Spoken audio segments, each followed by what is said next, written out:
Yesterday you mentioned trying to balance out the roster and some possible position changes. Could you elaborate on some of the changes you've made or some of the changes you're going to look at this spring?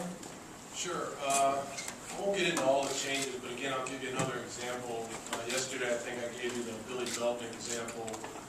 We moved Bill Belton from wide receiver to running back. We just felt like that was, in our staff's opinion, the more appropriate position for him, body type-wise, skill set-wise. So another change that we've made is we've moved Curtis Drake from receiver to the field corner spot. So we're going to try him out on defense and see how that goes with him.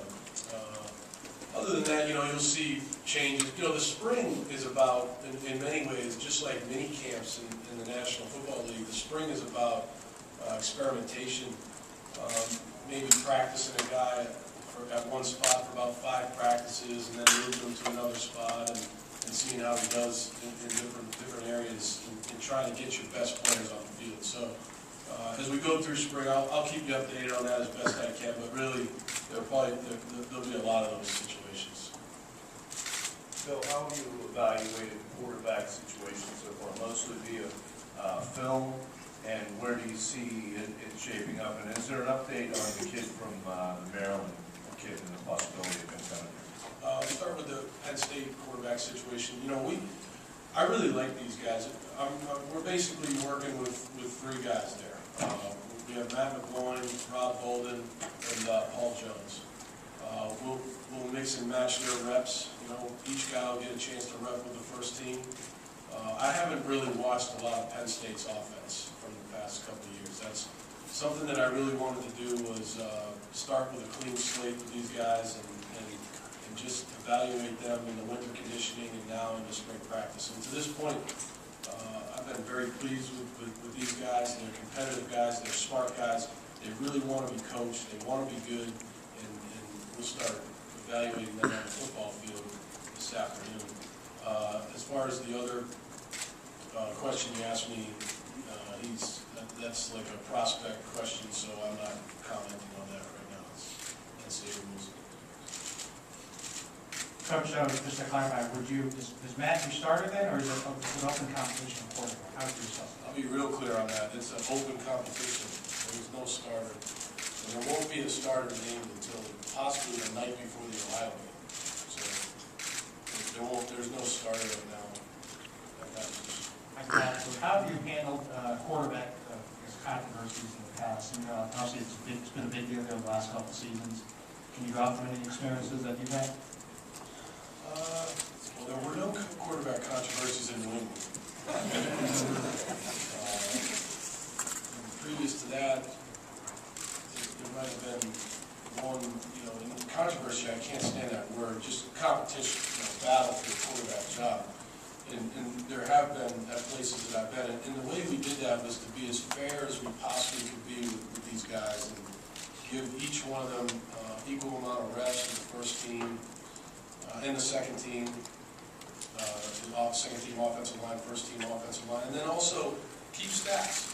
Make it as scientific as possible. Just keep scrimmage stats, keep 7-on-7 stats, and talk to them about completion percentage and all those different things, decision making, accuracy that go into being the starting quarterback. So we'll keep a library on these guys, and when we go to make a decision on who starts the football game, it'll be an educated decision and it'll be a fair decision.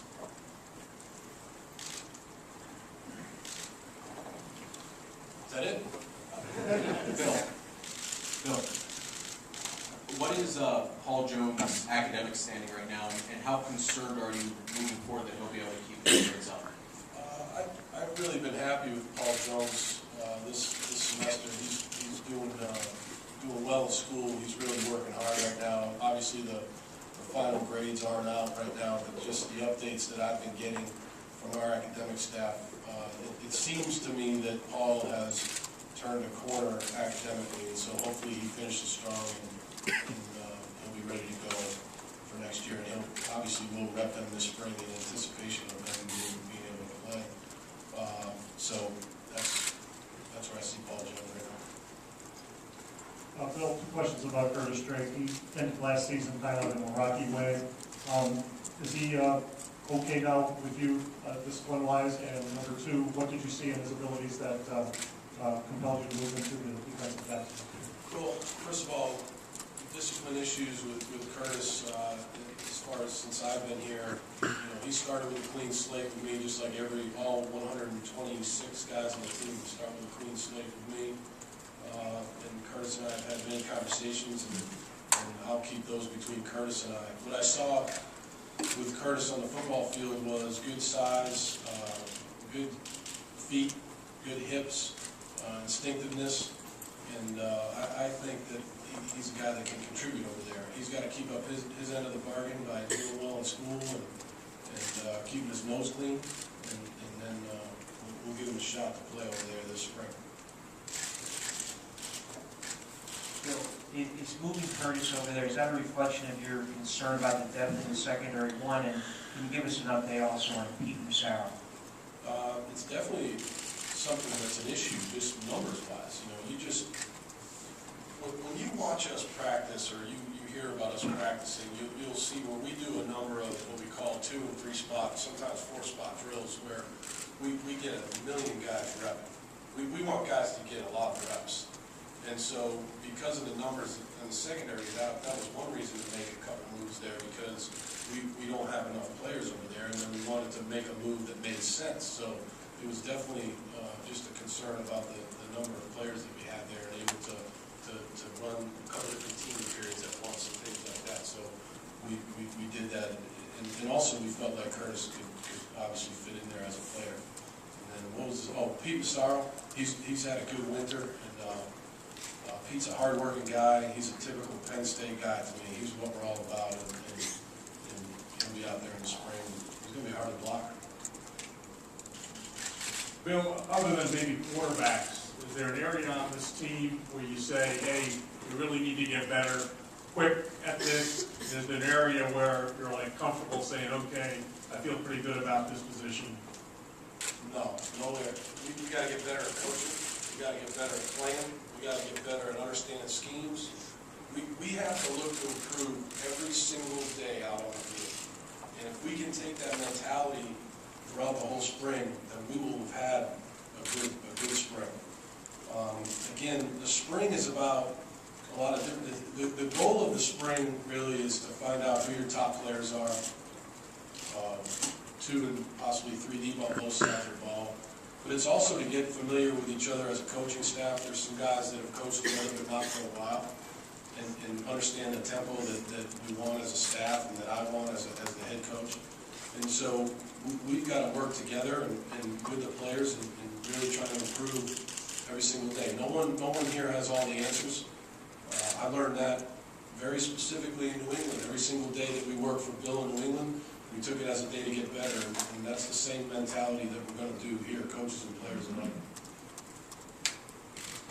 Bill, can you get a sense personally of where you are right now as far as just getting settled into your day-to-day routine, sort of getting up to speed with the schedule and all that sort of thing, right? Where do you feel you are? I feel really good. I'm settled in, other than the fact that I'm still in room 5. Well, I can't get my room number out, but I'm on the 5th floor over at the Penn State and living out of a suitcase for a while. It is interesting. I was thinking about this yesterday. You're on February, whatever it was, 2nd, you're calling plays in the Super Bowl, and now here you are on, the last week of March, and you're starting spring practice at Penn State. That's life as a football coach, and what an unbelievable opportunity that we have here. And so, as far as being settled in, as a coach, you're able to make the transition very quickly, because that's what coaching is all about. So, from the day I got here, it's get up early, go to work, stay late, and get this ship going in the right direction. So I'm very settled in. I've met a ton of great people here at Penn State. It's a very special place. You can tell that right away, and you can also understand just by this turnout here today how important football is here at Penn State, and just a big part of the university here. And so we're settled, and we're just ready to go start coaching this afternoon.